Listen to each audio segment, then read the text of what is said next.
瑞士，我哋嚟咗咯！呢度係一個講德文嘅地方。而家第一日啦，咁我覺得最難受嘅係坐飛機坐成日，揸車揸咗大概1個鐘頭到，過咗嚟呢個留心，空氣啊、水啊嗰啲完全唔同，完全 feel 到係瑞士。不過我哋而家都行下啲城市位置嘅，主打都係睇風景。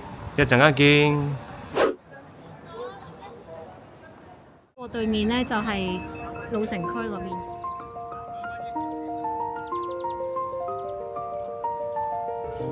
行喺羅伊斯河嘅碼頭大橋上邊，欣賞埋呢一個流心湖，沿住觀光船嘅岸邊走入大街小巷，開始融入歐洲嘅節奏。瑞士嘅天氣撞正萬里無雲，防曬嘅功夫真係唔可以做漏啊！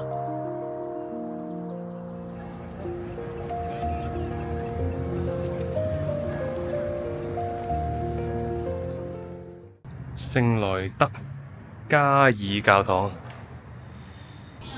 做緊崇拜。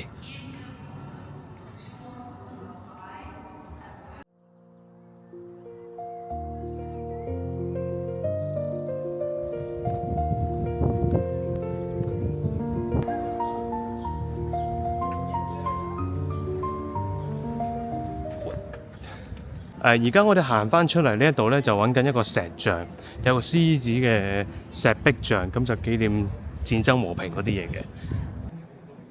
So far到而家呢，我哋行咗咁耐呢，雖然個天氣真係熱，但係呢出汗係好少，因為呢一度嘅天氣好乾爽。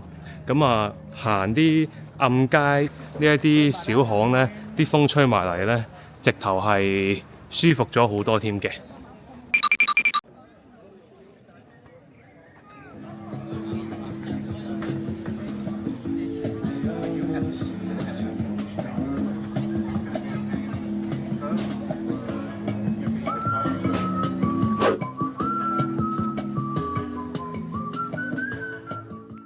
俾大家睇下，行咗9重天咁樣上嚟，條樓梯好難行嘅。上到嚟之後呢，為嘅景觀呢，就係呢一下嘅啫。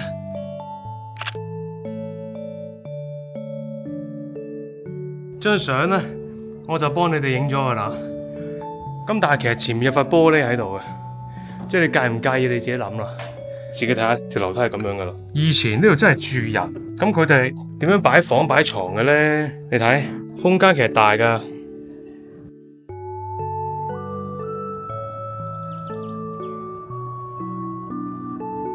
咁我哋沿住其他舒服啲嘅話行落嚟呢，就經過咗呢一個上幾世紀嘅一個鐘樓，佢到而家都仲識得喺度滴答滴答。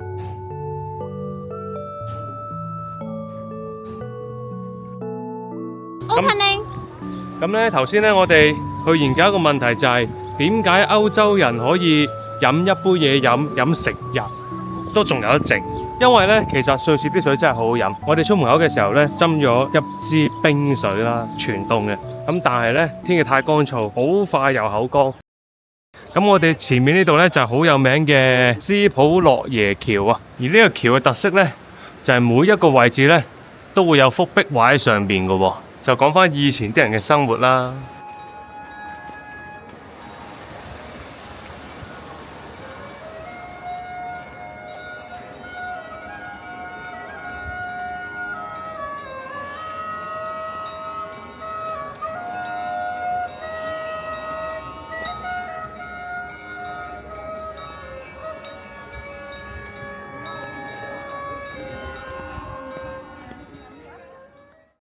而家喺我身後呢，係第2條橋嚟嘅，咁但係呢，比較多人行嘅，都係同頭先我拍俾你睇嗰條好似樣，但係呢條呢叫卡貝爾橋。其實呢，而家我都唔係好想撳呢一個熄機嘅掣，因為呢，我未試過拍 video 呢個背景可以咁靚嘅，見唔見到啊？哇，幾誇張啊！不過可惜啊，唔能夠坐喺呢一個河邊食嘢啦，因為幾千蚊上籠嘅一餐嘢，老闆埋得，唔係講笑啊！一鋪幾千喎，我呢啲真係頂唔住，唯有就行下超市睇下有冇啲乜嘢平平啲賣食啦。哎呀，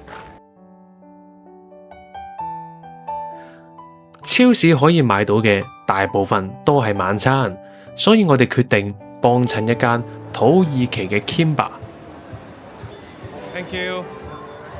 最終我哋都係坐喺河邊度食，臨走之前影埋最後一個鏡頭，記錄低劉森嘅日落啦。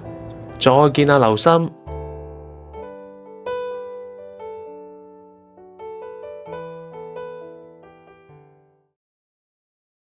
早晨呢，而家咧我哋喺酒店度食早餐，食嘢啦！呢芝士係非常之好食，即係自己牛奶整嘅，爭好遠。雖然佢好食，但係就唔能夠食太多啦。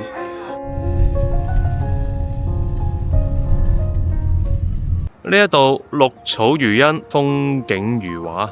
喺瑞士揸車自駕遊咧就唔使話好趕時間，因為咧佢好耐，我諗9點零鐘先天黑嘅，咁所以絕對夠時間俾你去拍攝。估唔到我返到香港之後，我朋友第一張要咗我嘅相就係龍江湖呢一張相。不過又咁講，現場成個遊戲世界咁，都真係靚嘅。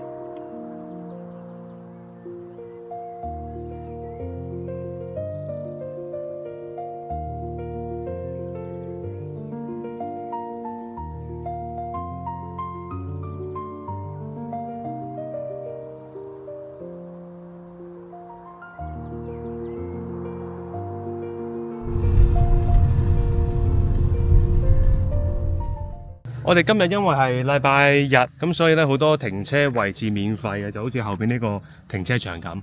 好啦，咁而家喺我身後呢個位呢，係有個教堂喺度嘅，呢個建築物非常之靚啊！呢個教堂呢，就圍繞住都係山啊、村莊啊、湖泊啊，非常之靚啦。咁我哋今日就喺呢度行一行啦。呢一度呢，就圍繞住翻龍江呢個位置。龍江呢係韓劇《愛的迫降》都有嚟。嗰個好似要俾錢嘅喎，唔係呢個，唔係呢個，只不過都有喺度取過。哦，呢個都有取過景。咁我哋今日咧就比較多時間可以喺呢度行下嘅。Hello，好大隻啊！大隻仔，唔重啊，唔使喺鏡頭面前想扮嘢。咩啊？我係工具人嚟嘅。我先係工具人啊！我知唔知我呢個出入邊，我負重咗差唔多5、6公斤嘅背囊。我嗰日孭住7公斤。琴晚唔知邊個食呢個辛辣麵食到好爽咧嗬！我哋而家行緊呢係呢一度嗰啲瑞士當地人嘅住宅嘅一個小鎮地方嚟嘅。咁啊，所以就唔能夠大聲喧嘩啊，又或者係好誇張咁去攝影啦，費事打擾到當地人嘅生活啊嘛。咁我哋發現到瑞士人呢，佢哋嘅生活態度呢，就係釣魚、玩水、游水、踩單車同埋燒烤。哇！呢個湖呢，隻顏色真係非常之靚，天空嘅藍再溝埋湖水綠呢一隻靚過 Tiffany Blue 啊，俾大家望一望。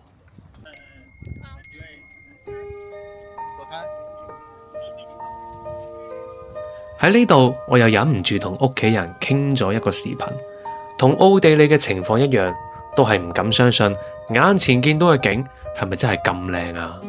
喂，俾你睇個景觀先，等等先嚇，點樣校翻前面鏡頭可以？呢個調轉。我調轉呢度。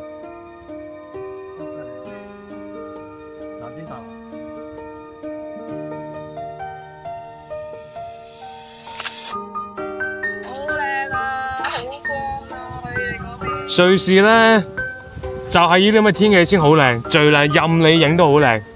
好啦，翻到嚟再同你 plan 我哋下年去邊啊？好。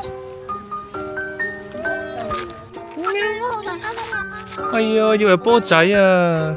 哎呀，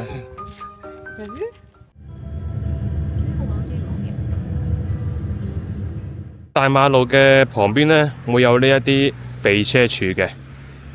咁避車處攞嚟做乜呢？就係俾你喺度打卡啦，打卡個景觀。哇，好犀利啊！好似呢一位小姐咁，已經喺度打緊卡啦。咁咁我哋呢而家就一直沿路去緊呢一個 Interlaken。我哋沿路會經過兩個湖嘅，湖邊會有呢一啲可以泊得到車嘅停車場，欣賞呢一個湖景。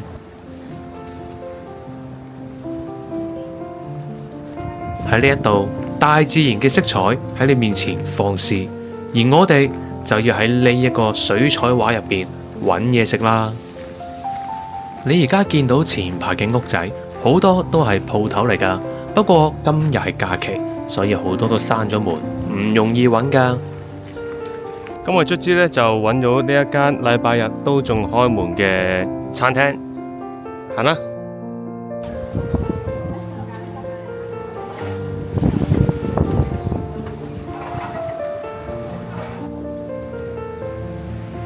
係咪有少少奧地利嘅感覺？多多。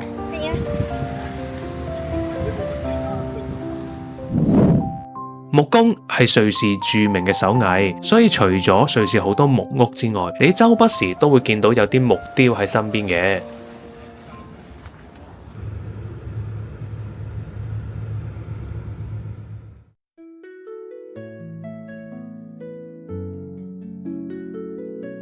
呢度呢就係Interlaken，車係可以免費泊喺度嘅。大家見到而家前面呢一度呢木屋，呢邊嘅酒店都係咁噶啦，唔會有冷氣嘅，得個風扇嘅啫。俾大家望一望，佢冇冷氣，玩心靜自然涼。跟住個洗手間呢係冇抽風系統嘅，你稍為有一個喺呢度開個蓋做任何嘢都好啦。出邊呢度呢係直接聞到陣味嘅。咁你可能會以為，喂，瑞士係咁噶啦，個 view 靚就得啦。你望一望下個 view，我以為望到個湖，原來嗰塊係布嚟嘅。跟住呢係望到雪山，不過有天秤咯。咁就2000幾蚊晚啦。正當我哋諗住瞓一陣嘅時候呢，一唔覺意就天黑啦，影唔到其他嘢，所以大家要記住啦，越係靚嘅地方，時間越容易偷偷地消失。反正都冇嘢做啦，大家都係亞洲胃，不妨淥個麵，食埋個晚餐啦。點解我哋會咁得閒喺露台坐去嘥時間呢？並唔係，我哋而家等緊7點鐘食早餐。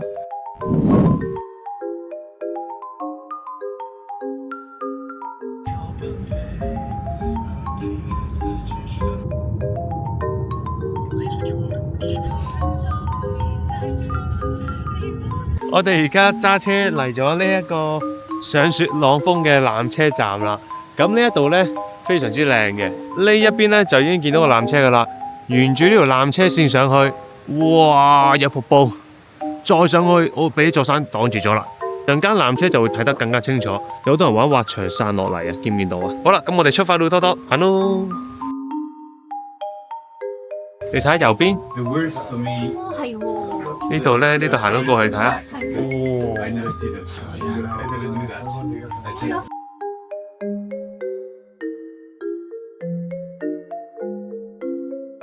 而家8點50分，我哋帶咗波仔嘅毛毛。波仔嘅毛毛。到啦。車嚟啦。啊，到啦到啦，幾犀利！2677海拔。2677，2677海拔。知唔知007啊？唔知。雪朗峰係007取景地。雪朗峰係咩？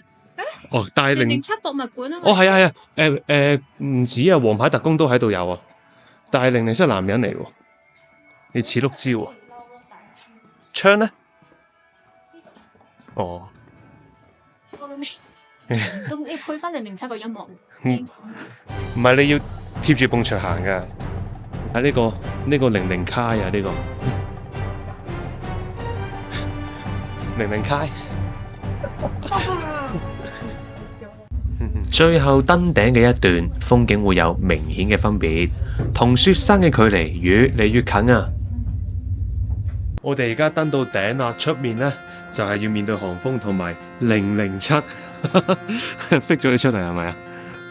凍唔凍啊？少少凍啊！哇！你睇幾誇張，終於唔使隔住塊玻璃都望到咁靚嘅地方。我哋而家呢就已經登到頂啦，呢度係雪朗峰嘅2970米海拔，俾大家睇睇佢嘅水晶球。嘿呀！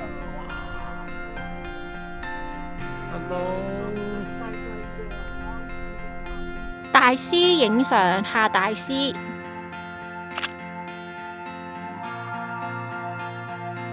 好靚啊！我哋影前邊嗰度，雪朗峰觀景台咧出邊有條圍繞住呢一個懸崖峭壁行嘅。咁呢一啲咧，因為太危險啦，所以主要我就用呢個360鏡頭去影。你唔好影啦，你收翻埋部機俾我啊！唔好，你收翻埋部機啊！係暗斜啊！沿住斜路落嗰段呢，真係好危險㗎。好彩係用360嘅鏡頭。事後睇返，原來個構圖可以咁靚嘅。就係咁，我哋喺雪朗峰上邊玩咗一陣，就開始研究少女峰到底喺邊啦。封面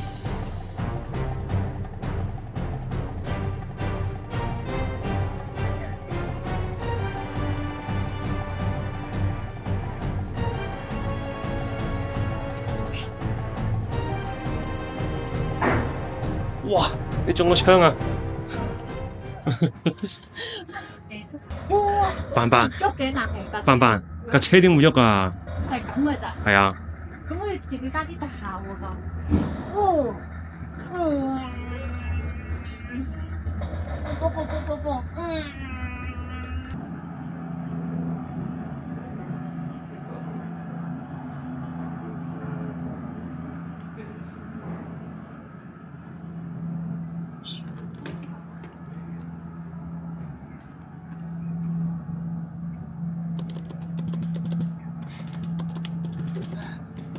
好嚴重啊！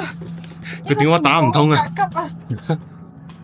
唔好收線，我過緊嚟噶啦，過緊嚟救你噶。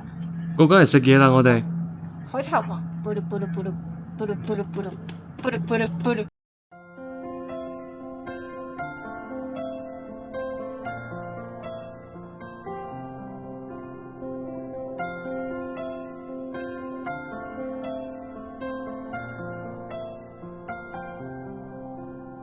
由於咧，我哋本身係要去少女峰嘅，咁嗰度咧一個人頭大概1000蚊左右。呢度係雪朗峰，咁啊斬半嘅一個價錢。咁但係少女峰大家見唔見到啊？叮咚啊，全部都係雲嚟嘅，冇嘢睇啊！基本上咧，我哋喺雪朗峰望翻過去咧，係會睇得更加多唔同嘅山峰嘅。咁當然啦，嗰度始終都係歐洲之最嘅。咁睇下你要唔要吃呢個朵啦。但係如果你吃呢個朵咧，你上到去咧就食雲吞麵。我而家忙啊！行啦，而家忙啦，就叫你行。哇！你行啦。哇！開！哇！成功！翻！你個牛帶獸。我頸好痛啊！等我下，我應該隻腳唔晒。我哋自己話要玩嘅，好痛啊！我都話咗我爬㗎。我應該係爬，我應該係隻腳咁樣行完去求。梗係唔係啦，呢個係爬㗎。驚啊！好啦，咁而家落到嚟呢一個中間嘅位置，米龍小鎮呢，我哋就可以換翻頂帽，就唔使用拉帽咯喎。咁呢一度呢，好靚，俾大家望一望，成個童話故事小鎮咁樣嘅，好似呢，一嘗翻我去翻呢個哈修塔特嗰個小鎮個感覺。行入瑞士呢，每一個位置呢，都好有呢個童話 feel。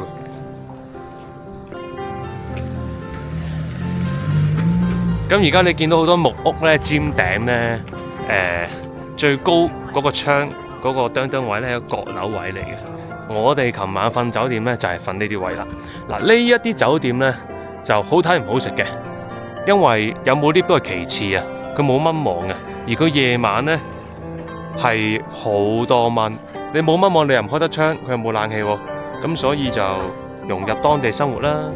哇！呢啲花咧好靚。幫我哋影個特寫先。點解你想行？你唔同我講你想行啫。咁你話唔想行啊？我話唔想行，你俾我揀，我揀唔行噶嘛。咁你真係唔想行咯？咁你想行，你講咪行咯。你唔想行，我冇理由逼你噶嘛。點會逼啫？大家想一個唔想就好尷尬。咁咪行咯。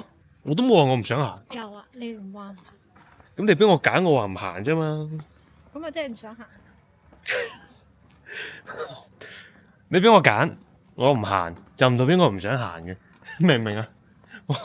我可以想行，不過我唔行噶嘛，係咪？我中意嗱，我中意一樣嘢，我可以唔買，但係我唔買唔代表我唔中意嘅喎，你明唔明個分別喺邊度啊？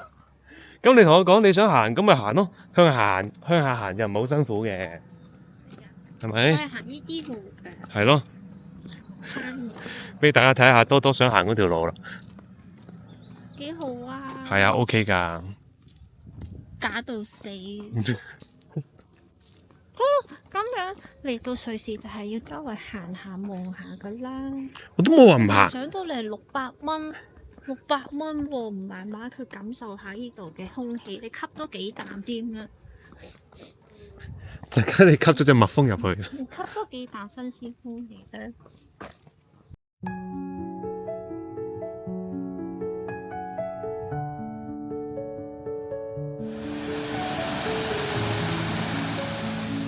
望住呢一個景觀呢，真係顯得我哋好渺小，非常之宏偉。呢啲山，嚟啊多多一齊突顯你嘅渺小。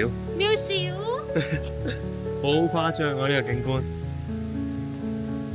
咁樣行落去都真係唔捨得走啊！頭先有人先話唔行，我話唔行，你可以堅持下噶嘛。頭先有人話唔上，嗰個咪你咯，你衝上纜車嗰度，你話唔行啊？頭先有話哇咁靚嘅 view 又冇人，係咪先幾好啊？係喎，又唔逼係喎，話呢條路舒服，咪可以慢慢行。係喎。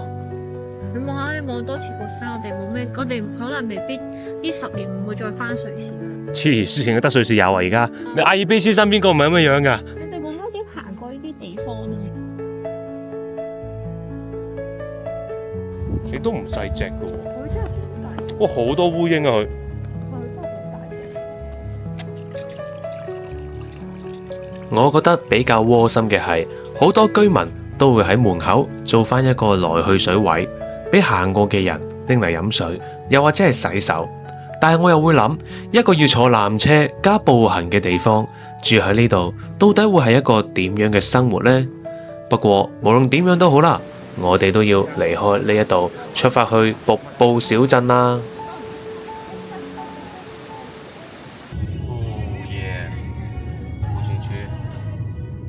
係咪覺得大同小異呢？呢度就係盧特布魯聯，唔揸車嘅朋友可以坐鐵路過嚟，聽聞可以過嚟打卡，但係就唔好住喺呢度過夜啦，因為群山包圍住，夜晚到日出嘅溫差，冷空氣走唔到，會導致濕氣好重㗎。邊度瑞士火鍋？呢個咯，放當啊嘛。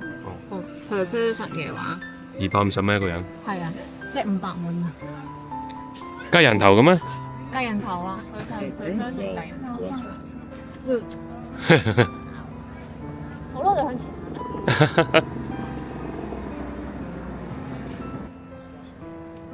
呢度比較著名嘅瀑布唔係 sell 宏偉嘅，而係俾70條瀑布包圍住，連埋河流嘅聲音非常之響亮啊！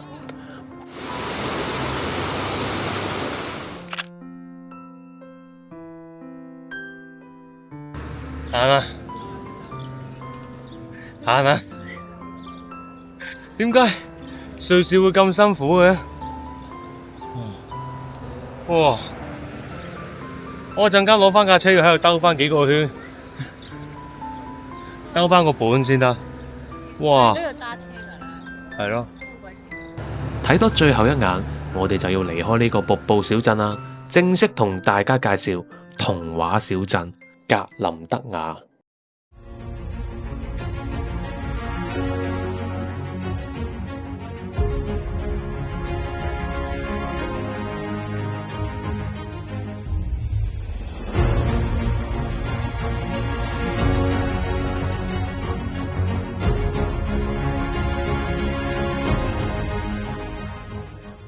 今次呢，我哋呢一間酒店有 lift，部 lift 直達門口嗱，入邊就一個 studio 開放式，一眼見晒噶啦。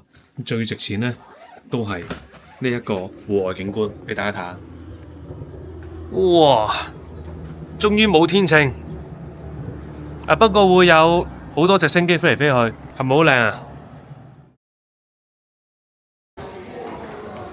個地方再靚都要醫肚嘅，午餐就預咗俾人劏噶啦，晚餐多多少少都要買翻啲菜啦，所以我哋行地下超市睇下有啲乜嘢買，唔行都唔知啊，原來都冇乜嘢啱我哋食。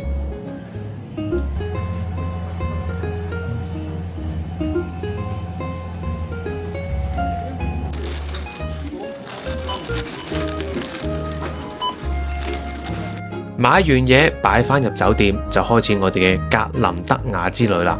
呢一度基本上去到邊度都會見到艾格峰嘅，佢係唯一呢一度嘅地標見證。如果冇咗佢，瑞士基本上個個都係同一個阿媽山。行完步行街，終於揾到一間似樣嘅餐廳啦。以為望住呢一個山景一定好浪漫啦，一陣間你就知咩事。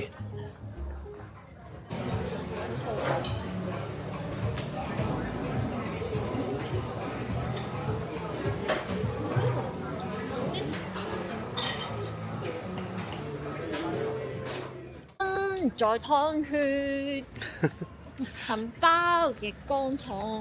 有呢首歌嘅咩？冇喎，仲瑞士真係估你唔到咧，好多烏蠅。又唔係全部地方都係，起碼條街冇啦。咁但係每一間餐廳咧，稍為近少少呢一個郊外就已經好多。咁我問咗 AI 啦，原來咧即係第一就係因為瑞士都奉行咗呢一個唔俾用殺蟲劑去滅蟲。因為環保，咁就導致到咧烏蠅咧繁殖得好緊要，尤其是係即係你知附近好多都係牛馬羊啊咁啲糞便啊，再加埋呢個氣候啊，導致到烏蠅繁殖得好緊要。咁佢唔能夠用殺蟲劑咯，咁啊繁殖得仲勁啦，係咪？咁所以你見到頭先我食嗰餐飯咧都好狼狽，又唔係話唔敢食得再多啲。個問題係你嗌到成台都係咁，又如何咧？係咪？你食唔食得落啊？嗱，食到一半咧，其中一隻烏蠅已經飛落去你嗰個叉嗰度噶啦。幾多成飽？四成飽。咁你陣間食多啲。其實咧，多多嗌錯咗唔係咯，佢個名嚟㗎，係主菜嚟㗎。我特登係嗌主菜，唔係嗌一啲曬嘅嘢。係咯，中伏咯。呢個有咩啤嚟㗎？喵喵！哎呀，好靚啊！呢隻好得意嘅貓貓，有樓梯上去㗎佢。由呢度上去啊？由呢度上去，跟住呢度上去，跟住上面仲有一級。童話小鎮已經慢慢入黑啦。喺呢個時候，我同多多決定咗一個原來都幾瘋狂嘅決定。平時我哋見人哋夜晚去影星星，好輕鬆啦。直到自己去先知道，原來都幾高難度，同埋黑得滯都會淆底嘅。好似啲雲少咗啦，睇下呢個機會，我哋可唔可以影到星星啦？因為都係得一次機會嚟呢個瑞士，係咪？其實呢度光污染咧唔算多嘅，影星星咧真係一絕嘅。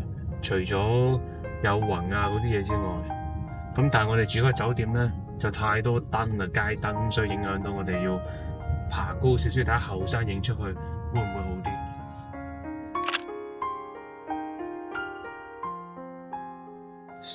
見唔見到啊？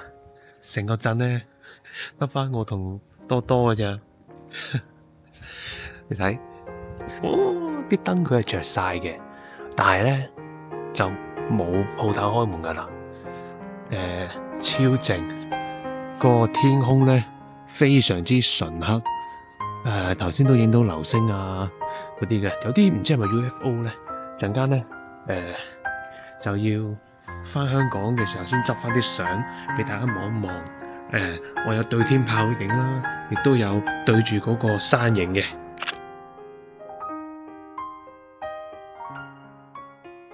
好啦，我哋要離開呢個格林德瓦鎮啦，咁俾大家睇下我哋呢一間酒店房仔咧，其實就唔算好大嘅，但係會有個露台，個露台咧就望住呢一個艾格峰。琴晚咧就非常之成功，我哋出去打星星，唔使去好遠，原來喺呢個格蘭德瓦嘅後半山已經可以避開好多街燈，更甚者我上90度直望個天咧，直頭肉眼可見望到呢一個北斗七星。仲有 UFO 啊！有 UFO， 係有不明飛行物體，即係閂翻個窗先，衝鬼住晒呢一邊。有不明飛行物體，佢個飛行軌跡咧係完全唔合邏輯嘅。咁啊，唔係飛機，唔係航拍機，肯定噶啦。咁所以瑞士真係揭開咗我好多人生嘅生意。振威佢忙緊影相啦，咁所以呢，我就同大家分享我哋而家眼前嘅地方先啦。噔噔噔噔，係啊，我哋喺一個火車站出邊，類似有少少觀景台嘅地方，咁可以望翻成個斯比茨嘅呢個圖間湖。振威而家就喺度影緊相。咁我哋而家係嚟到一個瑞士斯比茨一個城堡，被譽為一個迷人嘅小鎮嚟嘅。點解呢？因為呢度好多種葡萄園啊，亦都喺南邊嗰邊咧係會有呢個湖泊仔。呢一度咧係有個叫做斯比茨嘅城堡嘅。呢個城堡有咩用嘅呢？就作為一個古舊嘅要塞啦。咁而家就列為咗瑞士一個歷史文物，算係成個瑞士咧最古老嘅一個城堡之一。哇！一上嚟見到啲好舊式嘅鐵閘，右手邊就已經係好似去咗深灣遊艇會咁樣，好難想像到啊！嗬，以前住喺度城堡嘅人已經擁有住呢一個瑞士嘅層遞式 postcard 景，係咪好誇張？呢個地方有令到我有少少意外。嗯。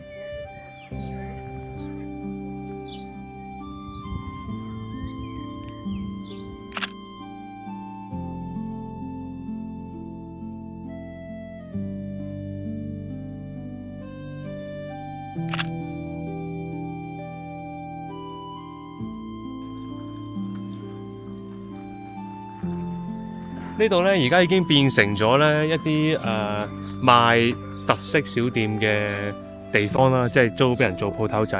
咁入邊呢，係有一啲 postcard，其中有一張呢，佢後面寫住喺1880年，咁我講緊上世紀嘅時候呢，就呢度嘅一個小姐咁啊坐喺個南邊嗰度，就俾人畫咗個油畫，冇畫到個正面嘅。即係你諗下，上世紀就已經有人坐喺度望住咁靚嘅地方。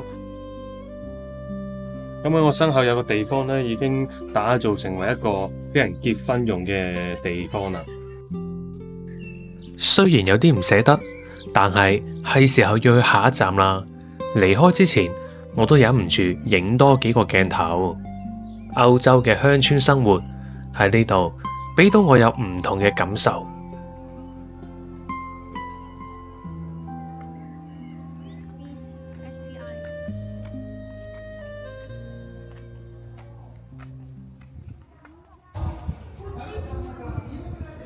犀唔犀利呢？而家我個位置呢，就係圖恩市嘅一個圖恩城堡。咁啊講緊就12世紀左右嘅時間啦，一個公爵去興建出嚟嘅。咁興建呢一個城堡呢，佢又唔係住人噶喎，佢係一個權力嘅象徵嚟嘅。曾經一段時間呢，係攞嚟韞住啲犯人，咁所以呢，亦都被譽為幽靈城堡嚟嘅。咁而家就講緊俾圖恩市賣出嚟啦，變咗做餐廳同埋俾人哋參觀。咁佢最誇張嘅景觀呢，就係可以喺觀景台呢一度望到成個阿爾卑斯山嘅景觀嘅。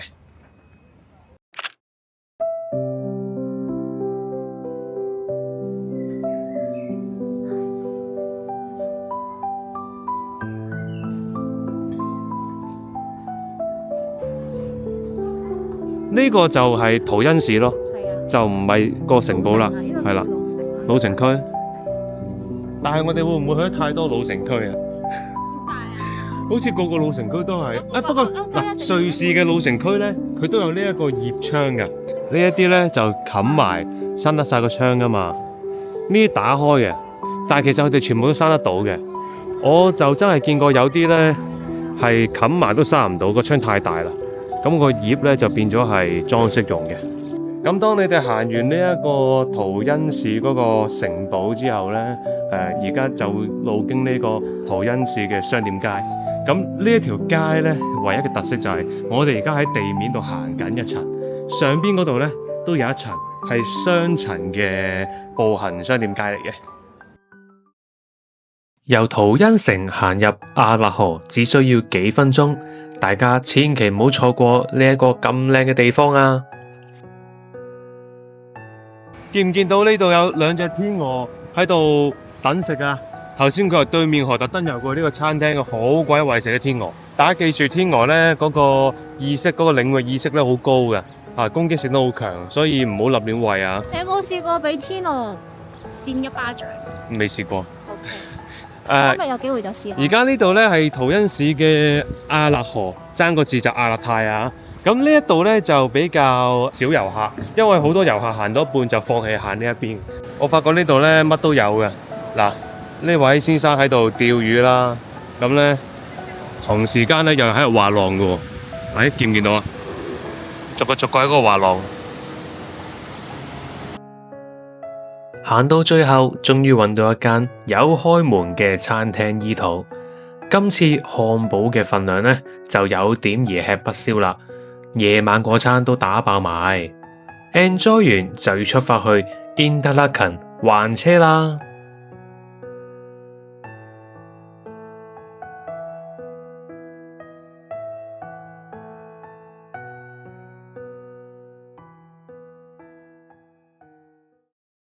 由於我哋啱啱已經還翻咗架車俾人，咁所以而家呢一刻開始，我哋就要搭呢一架11號巴士。嗱，呢架11號巴士其實都已經筋疲力盡咗啊，就係我對腳。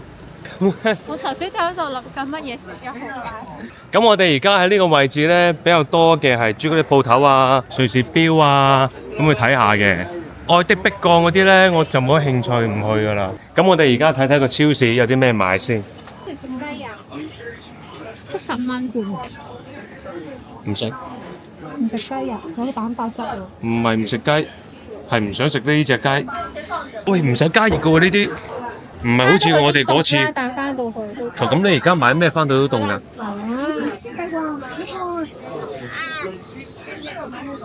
做咩冇睇？咩？俾你睇啲啲，我有嘢睇㗎。我知你個心諗緊乜嘢。哇！我知你個心。哇！係咪想講翻少沖繩嗰一句？沖繩我講咩啊？講咗啲咩都好啦，今日係因特拉肯嘅最後一日，我哋要喺度追翻之前瞓晏咗嘅時間啊！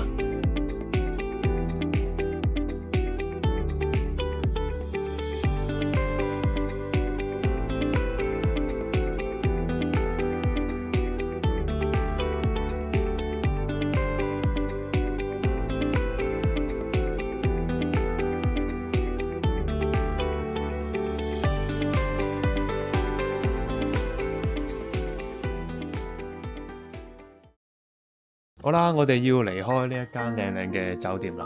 咪就係呢一間靚靚嘅酒店仔呢，佢可以一開呢一個窗門位置，就見到咁靚嘅景觀，同埋好多人喺度玩呢一個滑翔傘嘅。咁我哋而家呢係要去火車站嗰邊，搭呢個入策馬特嘅火車。呢一個策馬特呢係冇汽車嘅城市嚟嘅，所以佢係唔可以揸車入去。唯一途徑就係行入去，又或者係搭火車入去。我哋下次試下行入去挑戰。唔會行入去。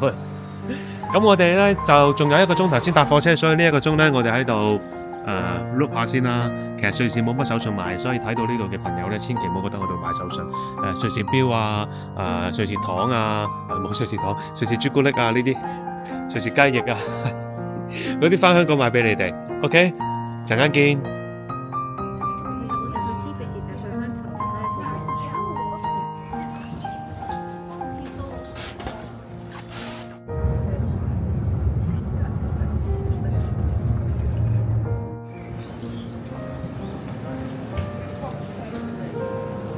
佢係咁因為咧，我哋坐嗰架要入策馬特嘅火車咧，就中途有一段係要整嘅，咁所以中途大家見到我哋係轉咗巴士啊，去到最後尾呢度咧，先轉翻鐵路入去嘅。咁嗰度係因為冇車噶嘛，即係揸車唔可以入去。咁我哋而家咧就正式進入去策馬特嗰個鐵路嘅最後一段啦。而家到咗策馬特咧，我哋就拖緊個篋去酒店嗰個位，經過一條步行嘅商業街。喺一落車嘅時候，大家會見到咧，哇！好多架車喎。頭先你咪話唔俾車入嘅咩咁樣？咁呢啲係一啲酒店嘅官方車嚟嘅，亦都係的士啊，有馬車咁樣啦。策馬特咧一個好成熟嘅商業小區，大概見到有目測都有成8-9個天秤喺度興建緊一啲建築物。標普啊，除咗有瑞士標之外咧，都有勞力士、麥當勞啊、酒吧區啊，呢個商業特色嘅手信店都有。咁我覺得同過去睇過有啲小鎮唔同嘅地方就係咧，因為佢條大街係左右兩邊鴛鴦對齊，咁所以中間咧係掛咗好多條旗仔喺度嘅。我覺得呢個係一個幾好嘅特色文化。擺低晒啲嘢喺酒店，一望出去冇馬特洪峰嘅，咁就大鑊啦！即係日出同埋日落，我哋都要出去追景點啊！咁我哋嚟到咧策馬特咧，就第一餐試一試麥當勞，係啊，睇一個感覺會唔會同香港好唔同先？噔噔噔，呢度係冇加到麵包噶嘛？應該冇啊，冇加到麵包。麥當勞嘅官方麵包皮。官方麵包 ，OK，個 size 就歪咗呢一個。手工係爭少少噶啦，咁但係個價錢爭3倍左右咯。如果你要喺當地食2個包嘅話，好啦，啱啱食完個麥當勞有咩感想啊？多多哇！個場咧，因為咧冇冷氣啦，咁啊閂晒窗又冇山風，係有啲焗有啲翳嘅。咁我自己覺得麥當勞佢收個價錢對比當地嚟講咧，就都尚算平，但係根據我而家其實基本上我每日都食一個漢堡包，我經驗咧話俾我知咧，當地嘅漢堡包係咁大個嘅，咁麥當勞嘅漢堡包咧就減半到啦，所以你話平都好合理嘅。驚如果你每日都食咧，你會有個好明顯嘅分別就係唔夠飽。嗱，其實本身我哋亞洲人咧個胃咧塞一個歐洲式嘅漢堡包係根本上塞唔落，但係咧塞得落嘅話咧，你就發達啦，夜晚嗰餐都唔使食，係啦。咁如麥當勞佢連埋嘢飲，連埋薯條，再加個包，加埋都係講緊200蚊嘅話，係抵嘅。因為出面街淨係講緊漢堡包，未計嘢飲都可能要300零蚊港幣。咁好啦，我哋而家完成咗呢個麥當勞嘅探店，繼續行策馬特。今次呢，我會影多少少策馬特嘅街景，留翻俾自己喺電視機睇嘅時候，可以代入翻現場嘅感覺啊嘛。喺呢一度，除咗小店之外，街道上嘅景觀、教堂，所有嘢都好工整、好整潔。地方唔大，但係足夠行晒，真係冇嚟錯呢一個地方啊！等我哋訪問一下現場嘅 William， 對策馬特有啲乜嘢感想先？成件事咧就真係好夢幻小鎮咯，即係你上網見到嗰啲瑞士啊、仙境啊、童話小鎮，我覺得全部都係策馬特呢一邊咧做到最靚嘅。喺我哋前面而家呢個位咧係一個登山者墓園嚟嘅，咁就係紀念馬特洪峰嗰邊登山者咁啊遇難啊，咁就都會安葬喺呢一度嘅。我哋而家咧係去緊睇呢個蘑菇屋，咁策馬特睇埋呢個蘑菇屋咧，其實個鎮又唔算好大，基本上行完，但係咧你唔會行得厭嘅，因為成個鎮咧真係度度。點解策馬特咧你唔會厭咧？就係因為基本上咧成個山頭圍繞住都係木屋，仲要層遞式咁高高低低。其他個小鎮咧，你可能你另一面咧，咦已經嗰排係唔唔係木屋嚟㗎啦。但係策馬特你真係任何一個角度影落去呢，都係一幅畫嘅風景相咁滯。某程度上，你用手機影都已經好靚，係唔一定話一定要攞相機。咁相機你會慣咗用嘅，咁可能會好啲咯。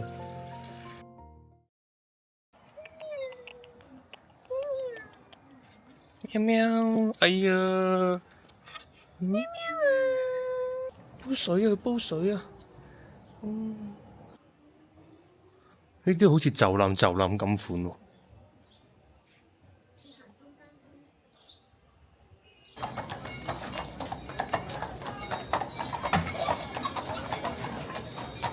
我哋而家咧就準備去呢一個策馬特嘅半山腰，就講呢個日落同埋藍條時間。嗱，如果影到嘅話咧，就可以俾大家順便 enjoy 下啦。佢上面嗰啲都係酒店嚟㗎，咁鬼靚嘅真係，係咪好貴㗎？上面嗰啲唔知喎。應該好貴啦。佢嗰啲唔使出門口就望到馬特洪峰喎。哇！呢度似唔似千與千尋嗰下？似啊。雖然咧，而家我哋就去緊半山腰嗰邊就影呢個日落同埋追趕呢個藍條時間啦。咁但係策馬特呢度咧，真係轉一個彎一個景觀。有時候明明啲景觀已經睇得係好多噶啦，佢永遠係有啲唔同，又係有啲美感噶喎。搞到咧行幾步又停一停，行幾步又停一停，係咁影相，係咁影相。不過可惜啦。始終太靚，咁佢都有好多嘢興建緊嘅。策馬特呢度，我相信呢，可能比不久將來，可能5年到啦，5年策馬特會變得更加好。咁但係我哋未必會再嚟㗎嘛。終於趕到上嚟，霸到個頭位，送俾大家馬特洪峰嘅入黑縮時拍攝。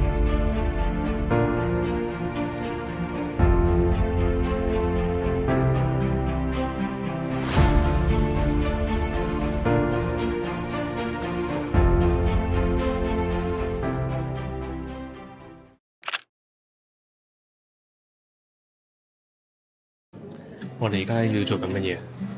我哋上山咯。上山係咪上馬特洪峰啊？唔係，馬特洪峰上唔到㗎。我哋係叫呢一個觀景Congress識讀。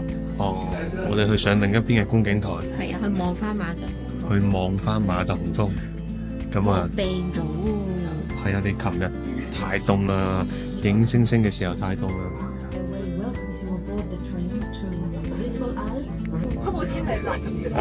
馬特洪峰。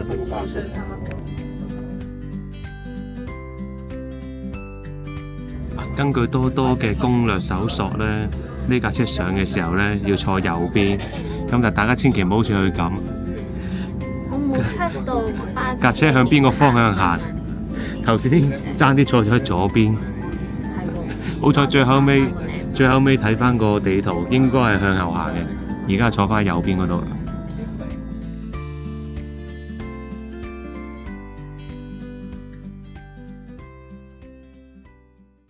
Hello，喂，你小心啲啊嗱！呢啲嘢我特別驚嘅，多多好容易跣低，因為我哋咧而家已經上到呢個纜車嘅頂嘅位置啦，有一班會跳傘嘅人喺度，見唔見到啊？我哋影完馬特洪峰嘅相之後咧，就會落去影個島、影嗰個湖啦。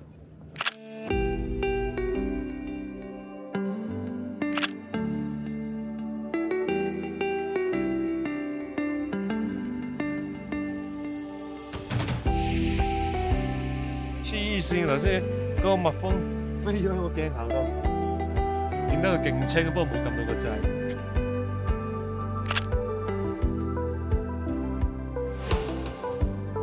3089米嘅海拔，10000尺嘅高空，竟然有間教堂仔喺度。我覺得以前呢度應該做埋禮拜日嘅，因為除咗所有嘢齊晒之外，仲有個神父告解室喺度啊！呢個馬特洪峰嘅景觀啦，基本上上到嚟呢一度，你任何一個角度影到佢噶啦，唔使話特別爭位嘅。跟住咧，我哋就要再上呢個觀景台嗰度睇下先。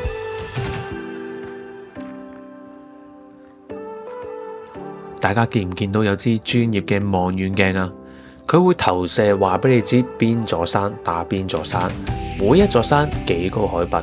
嗱，雖然我大部分都睇唔明，咁但係難得一場嚟到呢，都影一影俾大家睇下先。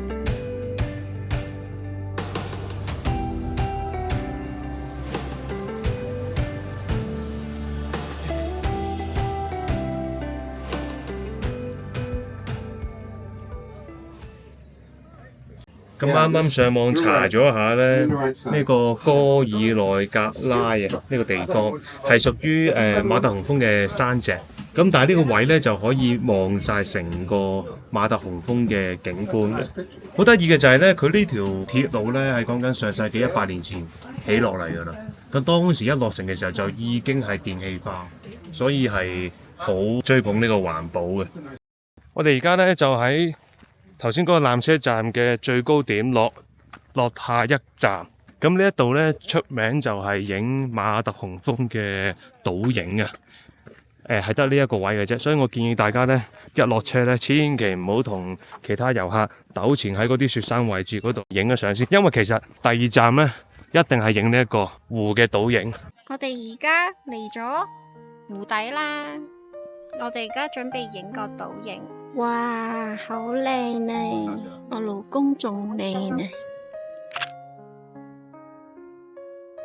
正所謂，當你凝視着山峰，山峰也凝視着狗狗。湖水通透，藍漸變橙，呢一個地方真係冇嚟錯。我哋選擇咗行一段小路，欣賞沿途嘅風光，一路上會有好多獨家嘅風景俾我哋影相。如果你運氣好嘅話，仲會見到土撥鼠添啊！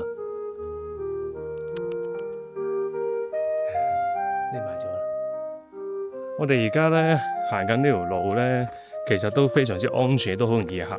咁就係由呢個纜車第二站啦，行翻落去第三個站。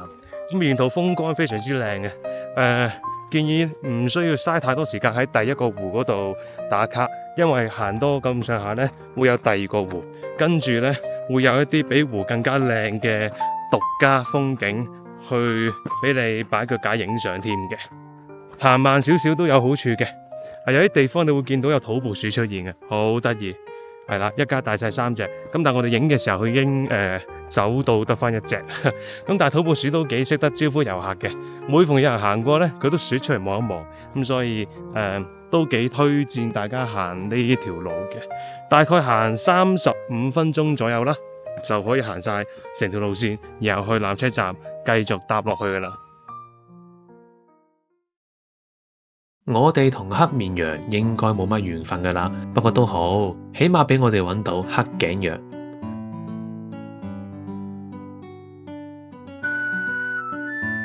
啷，曬到我嗰邊黑面羊啦而家，哇好臭啊！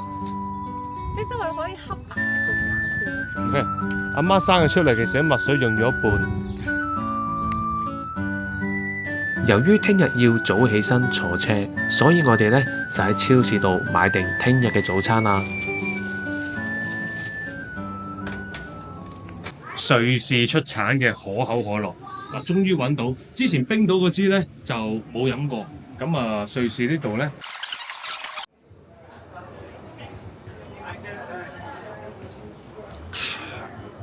我覺得呢一種好飲呢係我5日以嚟都冇飲過可樂嘅爽快嚟。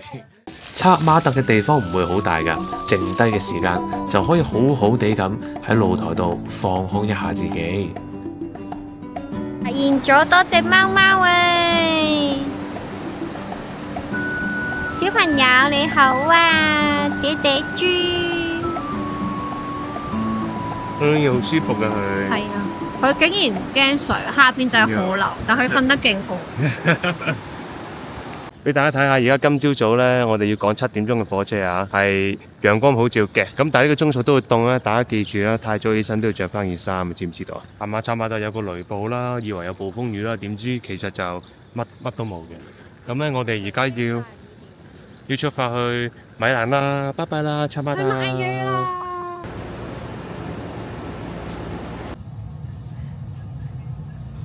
30幾度嘅意大利，咁我哋啱啱坐咗2個零鐘嘅巴士，已經好焗熱狗咁樣。啊，不過幾得意咧，佢個巴士入邊咧可以買汽水飲喎，即係如果凍嘅話咧就5歐一罐，有人買咗2罐嚟飲，幾搞笑啊！即係巴士入面有雪櫃。咁啊，攞行李嘅時候咧，提醒大家啦，要小心啲陌生人啦喺你身邊。啊，我頭先拎行李都有人咧就用咗呢個 misdirection， 即係叫做錯誤引導。啊，有一樣嘢不停咁掂到我嘅，即係嗰個話筒嚟嘅，其實就咁，但係就會令到你嗰個視覺轉移。呢樣嘢咧，大家咧可能要喺意大利要小心啲啦。只要有任何嘅觸碰嘅時候咧，記得要 focus 翻自己嘅財物，係啦。咁啊，最終都冇事嘅，都係講字嘅啫。咁我哋而家就過緊去酒店嗰邊啦。擺低晒啲嘢，我哋極速去樓下嗰間餐廳度醫肚啊！原因好簡單，我哋要食正宗嘅意大利麵啊！呢一間餐廳除咗裝修靚仔之外，啲嘢食完全超級好食，同埋我都喺呢一度捕獲到意大利嘅粉絲1名。That's my Italy friends. Italy friends. Give me that. Mimo. Yes, I'm William. Nice to meet you, Mimo. Thank you. 收穫1名粉絲，犀利嘅。當地靚仔。嚟到意大利咧，我諗 so far 去到而家最開心嘅事就係收穫到一個野生嘅粉絲。咁同埋咧，我都有樣嘢期待咗好耐，點知真係做到，就係帶你翻鄉下。冇錯，係你呢個 Gucci 眼鏡 ，Made in Italy。係啦。咁呢副眼鏡咧，我諗大家有睇開我嘅 channel 都會留意到，經常出現。因為目前為止得翻呢副眼鏡嘅啫，喺10幾年前買落㗎啦，7年前可能係。咁呢個眼鏡咧有段故嘅，就係當日我攞住我份人工，諗住買一副 Ray-Ban 啊嗰啲眼鏡啊，即係總之係貴啲㗎啦嚇。咁嗰間眼鏡鋪個職員同我講，佢就話啦：喂，呢邊唔啱你睇嘅，你睇嗰邊啊？咩意思啊？即係話咧貴嘢唔啱你睇。係啦，我覺得你應該買幾百蚊嗰啲眼鏡嘅啫。佢真係咁同我講喎。結果我就出咗門口，行入去 Gucci 專門店買副眼鏡。咁所以其實呢副眼鏡對我嚟講意義重大，佢真係陪我行咗好多個地方。由我第一次去旅行，我都係帶住呢副眼鏡陪我一齊看世界。今日終於帶你翻到嚟家鄉啦！太陽眼鏡 Gucci，OK。咁啊，米蘭有咩做呢？我諗都係購物比較多噶啦。咩話？嗱。意大利咧好多賊仔嘅，咁咧我盡量會教大家咧點樣去保護自己，盡量唔好俾人哋 misdirection， 即係魔術界入邊有一樣嘢叫做視覺轉移。當有人觸碰到你，或者有樣嘢掂到你嘅時候，嗰下你就唔好俾佢嘅眼睛 focus 帶走去第二度。你一定要留意住自己嘅財物。如果你見到我而家前面都係擺晒自己財物，咁呢啲梗係難偷啲㗎啦。當你有翻呢個自保意識嘅時候咧，其實賊仔係會取易不取難嘅。咁但係有一種賊咧，就冇得避嘅，就係呢一種啦。OK，呢一種係會大模斯樣，係啦。嗱呢啲就唔好理佢啦。嗱呢啲就唔好理佢啦。呢啲完全唔好理佢。OK，好啦。咁啊呢啲咧係真係會行埋嚟。喂，可能佢唔係偷你嗰個嚟㗎，可能佢係一個集團式經營，後邊掂一掂你嗱，抱住個 BB 呢個都可能係㗎。不過佢頭先唔啱埋手就可能。嗱呢啲陰暗啲嘅地方咧，就真係更加保護自己。烈日當空嘅意大利，低密度嘅設計。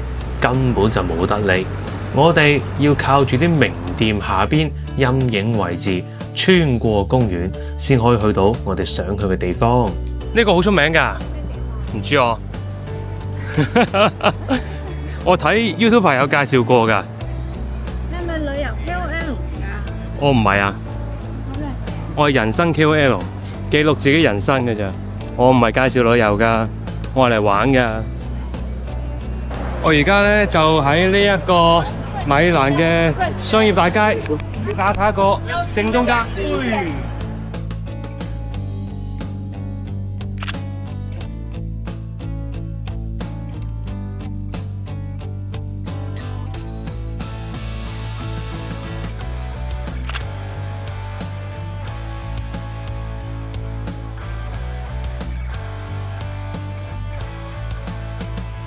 Hello， 咁多位，我哋而家咧去到米蘭嘅大教堂啦，即係好有魔性個魔性大教堂。估唔到啊，今次竟然係我買咗個 Prada 袋先喎。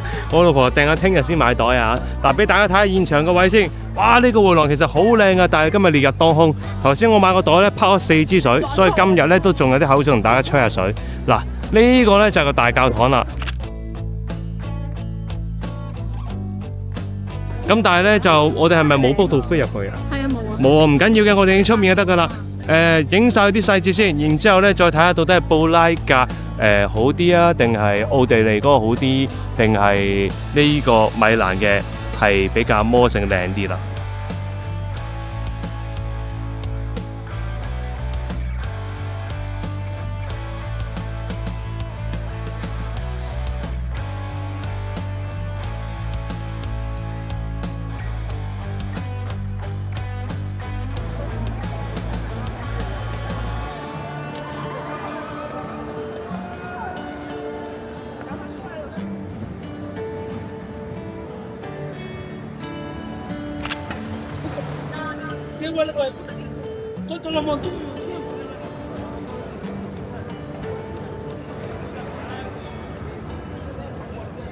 呢一盒哇Thank you。好嘢，終於可以食到佢啦！好平啊，3個半歐羅就知唔知幾錢？成大30蚊都唔使，就少杯格啦。食咗個檸檬先，好得啊！你試下，係咪啊？酸酸地，有啲酸，好味好味，朱古力好濃啊！哇！同我直接食個朱古力冇咩分別。我發覺咧喺呢一個意大利米蘭嘅時尚之都咧，每個人都着得好靚，咁搞到我今日咧着住件沖繩鯨魚衫，攬住部相機喺呢度行嚟行去，成個街兜咁樣。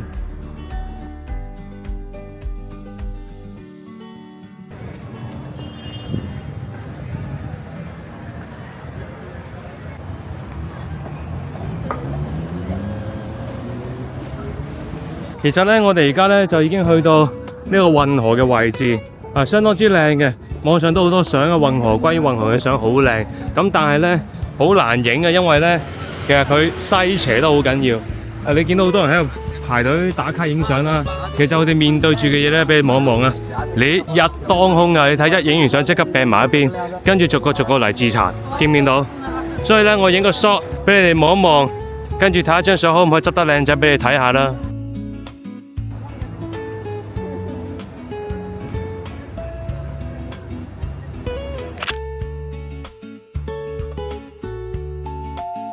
千祈唔好俾第二條河 fit 到你啊！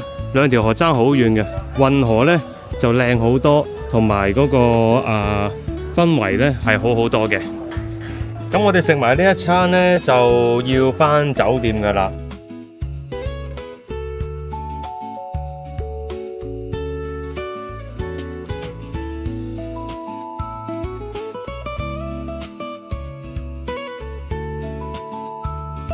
咁多多就覺得咧，因為天氣太熱啦，即係啲小偷咧都冇理由喺大教堂嗰邊就捕你捕咁耐，因為真係捕晒，唔係講笑。嚟到意大利咧，我覺得咧呢個行程安排咧，即係睇個人啦。對我哋嚟講就幾好嘅，因為瑞士真係冇乜嘢食，亦都冇呢個消費意欲。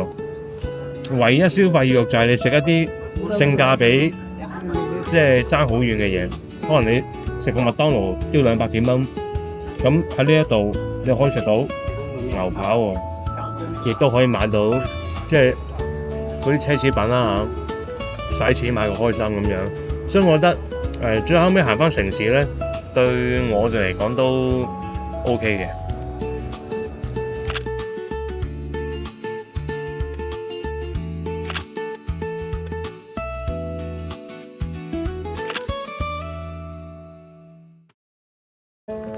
穿過呢一個公園，你會見到意大利杜尼亞尼宮啊，歷史悠久、非常之宏偉嘅宮殿。咁但係我哋純粹係熱得滯先穿過呢個公園嘅啫，所以大家 enjoy 下啲畫面啦。咁到底穿過呢個公園有啲咩目的呢？就梗係醫肚噶啦。大家見唔見到呢一個飲食街啊？係時候坐低醫飽個肚啦。我哋今日係意大利嘅最後一日，咁咧就朝頭早食埋呢一個真意大利嘅千層麵先，俾大家睇下，係咪好靚咧？我哋今日食完之後會行邊啲地方啊？去埋嗰個公園同平之門，跟住就翻去拎袋。哦，係未啊？你仲未買袋啊？你講漏咗一樣嘢，係我未買。講漏咗一樣好重要嘅嘢，你仲未買袋。我唔記得咗。係，咁唔好買咯，好唔好啊？好唔好食啊？非常之好食，佢啲皮咧好薄，好煙韌，一啲都唔乾，同香港爭好遠。啲芝士又靚，芝士好食，我都覺得芝士好食。芝士好食，其實唔係好酸。因為嚟到意大利一定要食。食完個意大利薄餅同埋食完嗰個千層麵，雖然非常之好食，但係咧兩個一齊食又唔能夠食晒，真係有啲滯。咁我哋而家咧嚟到呢個斯福爾澤嘅主堡。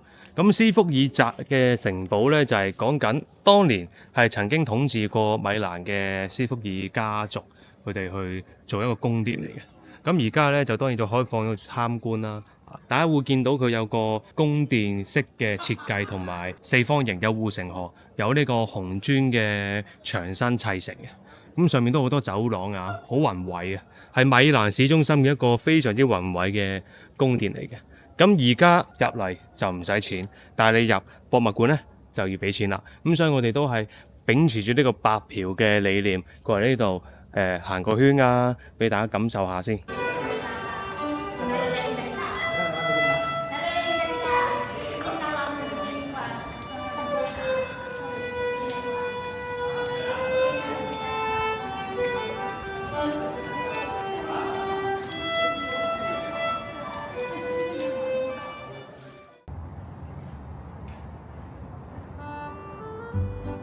行走喺意大利嘅大街小巷入邊，每一個畫面都非常之有藝術感。至於米蘭當地嘅治安，我個人就覺得還可以。不過如果係孭住背囊嘅朋友就要注意啦，因為我返到酒店嘅時候呢，都發覺個背囊拉鏈俾人拉開咗。咁好彩我成盒 Prada 塞入去，佢就偷唔到出嚟嘅。好啦，係時候要離開呢個地方啦。希望下次嚟意大利嘅時候，會去多啲郊外嘅景點啦。再見啦，意大利！再見啦，咪姆！